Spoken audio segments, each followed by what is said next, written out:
That was But if you think you're bonkers. going to get, that was an assault on our White House. I think the Trump White House needs to be put on trial for this spectacle. This is white supremacy by ventriloquism. A black mouth is moving, but white racist ideals are flowing from Kanye West's mouth. This was an embarrassment. Kanye's mother is rolling over in her grave.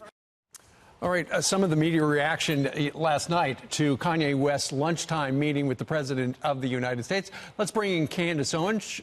She is the communications director for Turning Point USA, and over the last couple of months, she's become friendly with Kanye.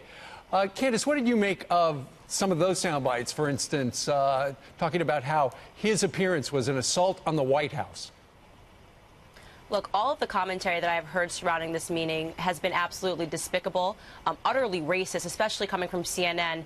Don Lemon bringing up his dead mother as a means to draw blood from this man simply because he does not agree with liberal ideas, because he understands that Democrat policies have harmed the black community, and because he's bold enough to move the ball forward and start speaking about these things publicly. So it's been despicable, but you know what? Kanye was built for this. What is he like? I know you met with him yesterday as well. I did. I met with him just following his meeting. He is just in a very, very positive state. He's optimistic. He understands exactly what he's doing. I mean, there was a lot of happiness and euphoria in the room, and I simply said the paradigm has shifted, because it has. Black conservatives will no longer be fearful. Black conservatives are willing to speak out. We are excited. It finally feels like it's our time, and the commentary means nothing. It will not dissuade us from speaking out.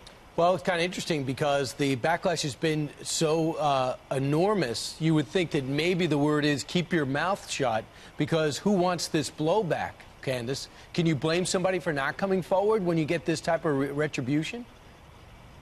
I don't blame them, and I think it's all sort of come to a head. And in the past, we've seen that. That's why black conservatism was so shunned. And you saw their treatment of Dr. Ben Carson, Larry Elder, Dr. Condoleezza Rice. But this is a different time. We are audacious. We are standing up. At Turning Point USA, we have our first ever YBLS Summit, the Young Black Leadership Summit, where black conservatives are going to go hear these ideas, to meet the first family, to have the president speak to us. We are feeling inspired. We are feeling bold and optimistic. And it feels like, at long last, this is our time to speak out. Now, I know you speak to the president often.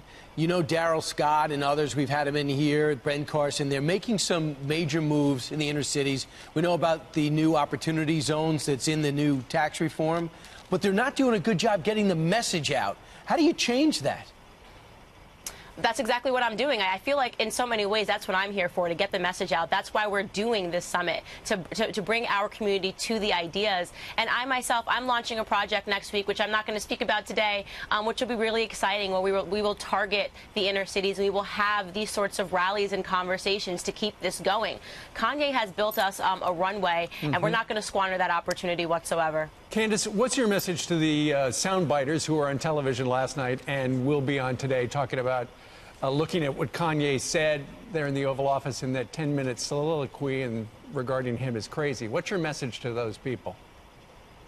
My message to them is that I can hear their fear, I can hear their insecurity, and to let them know that there is absolutely nothing they can say. There are no words strong enough that is going to stop this movement of black conservative thought. What is the fear?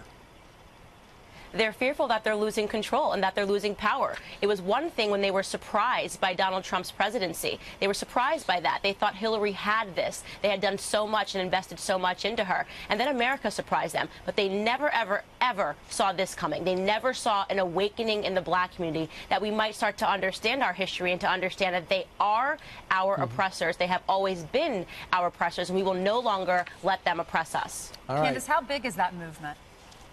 It's huge. I mean, I cannot stress to you enough what my inbox looks like from the black community saying, I never even understood this. I never heard this perspective. Thank you for bringing me to this. I want to get involved. How can I get involved? And we're telling them just exactly how they can do that. Yeah, but isn't there a fear on the part of some that if they come forward and they support this president, they're going to get the Kanye treatment?